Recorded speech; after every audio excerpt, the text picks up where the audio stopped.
Muy buenas tardes compañeros, a continuación les vamos a exponer un caso de mononucleosis infecciosa. Les vamos a exponer Tania Pérez, César Tibocha y quienes hablan Nicolás Valencia.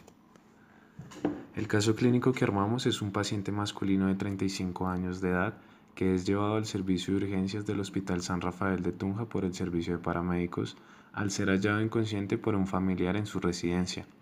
El equipo de paramédicos explica que se realizaron maniobras de reanimación cardiopulmonar que no fueron exitosas, concluyendo en la muerte del paciente. El acompañante refiere que 2 horas antes de encontrarlo había sufrido un traumatismo a nivel del hipocondrio izquierdo durante un partido de fútbol. Dentro de los antecedentes de importancia, se reporta que el paciente había tenido síntomas de somnolencia, dolor abdominal, náuseas, fiebre y dolor de garganta a lo largo de un periodo de un año. Este es un padecimiento común entre sus compañeros. El paciente residía en Paz del Río, Boyacá y trabajaba en el campo de la minería. A la exploración física del cadáver se encuentra hematoma en hipocondrio izquierdo. En la autopsia se encuentra encefalitis vírica con importante infiltrado linfocítico, pericarditis, microabscesos hepáticos, degeneración hidrópica del riñón, antracosis pulmonar e hiperplasia de la pulpa roja del vaso. Por lo tanto, se concluye que el paciente padeció de mononucleosis infecciosa a causa del virus de Epstein-Barr. Bueno, en cuanto a las generalidades, tenemos que las enfermedades producidas por virus son las que producen más casos de rotura espontánea de vaso en los países occidentales, siendo el virus de Epstein-Barr el agente etiológico clásico de la mononucleosis infecciosa. Por tanto, es el más frecuente. La mononucleosis infecciosa es una infección vírica común en adolescentes y jóvenes adultos causada por el virus de Epstein-Barr. Su mortalidad global es del 0,1% y la rotura espontánea del vaso es una de las complicaciones más graves y tenemos que va del 0,1 al 0,5% con una mortalidad del 30% de estos casos debido a una dificultad en el diagnóstico. Además, es más frecuente en los hombres entre un 18 y un 23% y encontramos que hay una incidencia de 345 a 671 por 100.000 habitantes por año. En cuanto a la infección, tenemos que hay un periodo de incubación que va de 4 a 7 semanas. La infección se manifiesta por la triada de fiebre con un 89%, faringitis 78% y adenopatías laterocervicales 94%. Además, encontramos que la complicación más común va a ser la esplenomegalia en un 49% y también se puede encontrar una función hepática alterada en un 90% de los casos.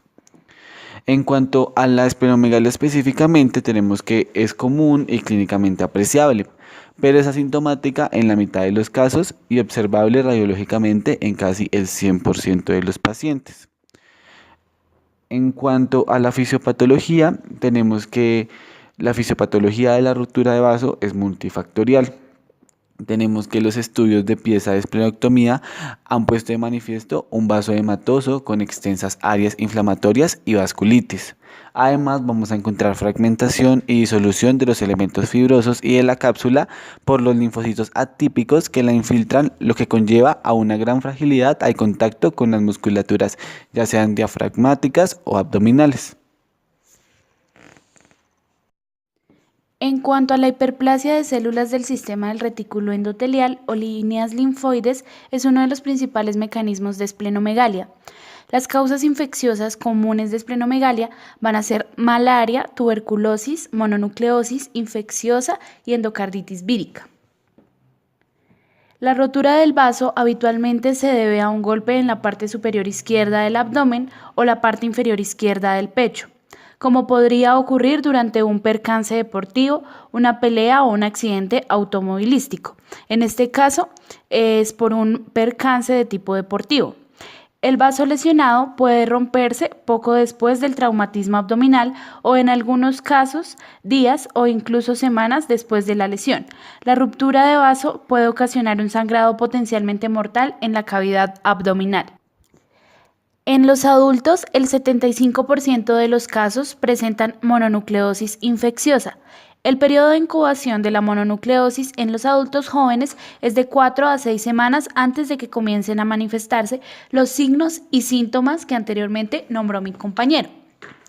La fatiga, malestar y mialgia comienzan a manifestarse 1 a 2 semanas antes de que aparezcan la fiebre y el dolor de garganta. La fiebre no suele ser demasiado intensa. La linfadenopatía se observa preferentemente en los ganglios cervicales, pero otros muchos pueden estar afectados. Muchos enfermos padecen estos síntomas durante 2 a 4 semanas, pero el malestar general y la fatiga puede durar meses. En el caso de las personas con mononucleosis, una infección vírica que provoca el agrandamiento del vaso, el médico puede indicar que se evite practicar deportes de contacto, levantar cargas pesadas y practicar otras actividades que aumenten el riesgo de sufrir un traumatismo abdominal durante varias semanas. Al proteger el vaso de golpes, disminuye el riesgo de que este órgano se rompa. El tratamiento clásico de una ruptura de vaso consiste en una esplenectomía urgente mediante la parotomía. Esta técnica es eficaz, cuenta con bajas tasas de morbimortalidad y es de elección de los pacientes con gran inestabilidad hemodinámica. En estos casos tenemos que tener en cuenta que en los países desarrollados la muerte debido a la mononucleosis es muy extraña. Las complicaciones mortales que se deben dar son la ruptura del vaso, infecciones bacterianas, insuficiencia hepática y el desarrollo de miocarditis viral. Bueno, ahora continuamos con los hallazgos histopatológicos. Entonces vamos a empezar con lo que observamos en el vaso del paciente, donde principalmente vamos a encontrar una hiperplasia de la pulpa roja con una disminución de la pulpa blanca. Esto es característico de la esplenomegalia y por tanto de la rotura de vaso. En cuanto a la placa de cerebro, el señalador nos indica el edema que se puede evidenciar en el vaso y alrededor de él vemos el infiltrado linfocitario de gran importancia. En cuanto a la placa de riñón, podemos observar una degeneración hidrópica, en donde las células van a estar intensamente tumefactas por agua que se encuentra libre en el citoplasma. Hay aumento del diámetro de la célula y es difícil apreciar en el microscopio óptico. El glomérulo va a estar rodeado por túbulos con degeneración y los túbulos con células epiteliales edematosas. Podemos observar en la placa que la cápsula de Bowman está afectada. Bueno chicos, esto fue lo abordado en nuestro caso clínico. Muchísimas gracias por su atención.